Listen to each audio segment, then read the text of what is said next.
Well, hello, friends. Nice to see you again. Just not too long ago, my wife and I took our dog for a long walk along an eroded shoreline not too far from our home. And as we were walking along, we came across uh, an interesting feature. This is a shell midden eroding out of the bank. And every now and then, something other than the shell pops out, and we always take a close look at it. But we'll talk about this a little bit more later on. And you find other things when you're out hunting for artifacts. You don't want to put all your eggs in one basket, so to speak. But this is a nice Canada goose nest, and if you look back in the background, you'll see the female. She's honking at us. We didn't know her nest was right there, but very close to the water's edge. So that was a nice find. And when we got home, I sort of sorted everything out, and it's an interesting array of tools and different items we picked up. You'll see in the left-hand corner there some of the various lithics that we gathered, and towards the right are the artifacts that we picked up. First thing we'll take a look at here more closely uh, after we get an overview is this big tool of a red rhyolite. My wife picked this up on a little microsite she found where some black dirt was coming out into the sand. She picked up several flakes. This nice big tool worked to a sharp point, bifacially worked down at one edge, and it looks to me like it would be a perfect tool for fish cleaning, perhaps for gutting fish, scaling, that kind of thing.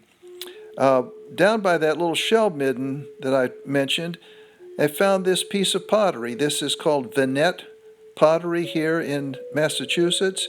And also with the shell was this vertebrae. I picked this up because it's unusual to find a fish vertebrae in with the shell. A little bit later, came upon this broken point.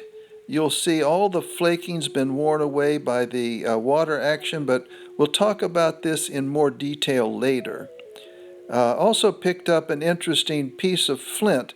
This may be the brown phase of Normanskill flint from New York, but it's definitely been worked and utilized. It's very rare for us to find flint in this area. It's just uncommon. So we always pick that up. It's always utilized. A little bit later, I found this nice backed knife, bifacially worked. It's a nice piece made out of the black marblehead felsite with the white phenocrysts. This large slab was worked on one end as a scraping tool, a nice big handheld scraper. It's water warm, but it's a good piece. And my wife picked up several tools also. This is a very interesting piece. You can see the edge work, the utilization. It's a nice long flake. I think it's probably a reamer or a perforator. Again, that marblehead felsite. She picked up this too, which is a big flake, a chunk actually that's been flaked off, and it's very well utilized on the end, maybe like a little handheld adze. Another edge tool that my wife picked up. You can see the cortex from the cobble and then the edge work all around it. So that's pretty much it. Odds and ends. Very interesting pieces, though. Uh, Always appreciate getting out and finding some of these different lithics and how the tools were utilized and edge worked. Now, I'm going to come back and talk about this Lakatong argillite. You'll see in the middle that little broken piece that I picked up today, and I thought it would be worth just talking about this a bit. The Lakatong argillite comes up from New Jersey primarily. Some of it's found in Pennsylvania, but this has come a long way to end up on a coastal site in Massachusetts. Here are several artifacts made of the Lakatong argillite. These are Fox Creek stemmed points, and these are field finds that we're looking at right now, and they're just as eroded as those that are found along the shoreline. The flaking patterns have just completely worn away on this Lakatong argillite.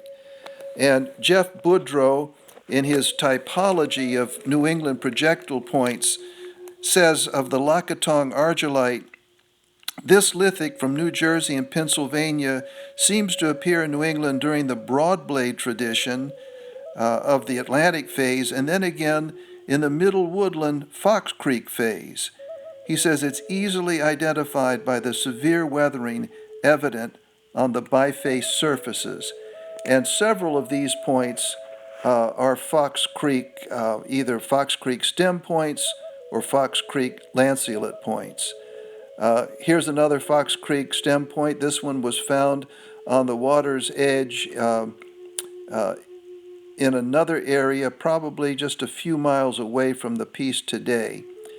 This one is kind of interesting. It actually looks to me like possibly a bifurcate point, which would be much older, but you see the lobe on the right ear, the left ear is broken off.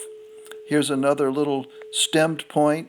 Again, all of this is the Lakatong argillite, and you can see the severe weathering on it, but it's very interesting to see a suite of projectiles made of this material that traveled a long way up the coast.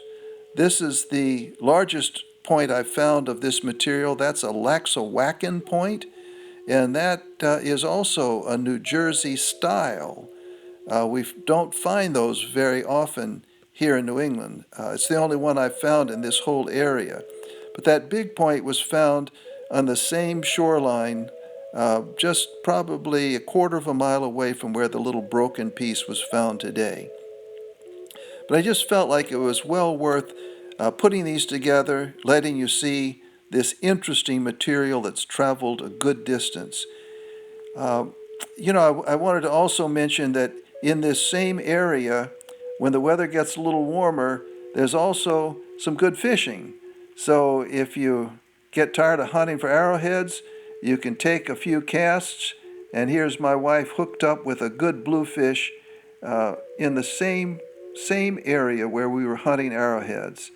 So it's a great place to get out and look, have some fun, enjoy the outdoors, and find a few points, catch a few fish. So I guess that's it for now, folks, but thanks again so much for listening and watching, and we'll look forward to seeing you again. All the best.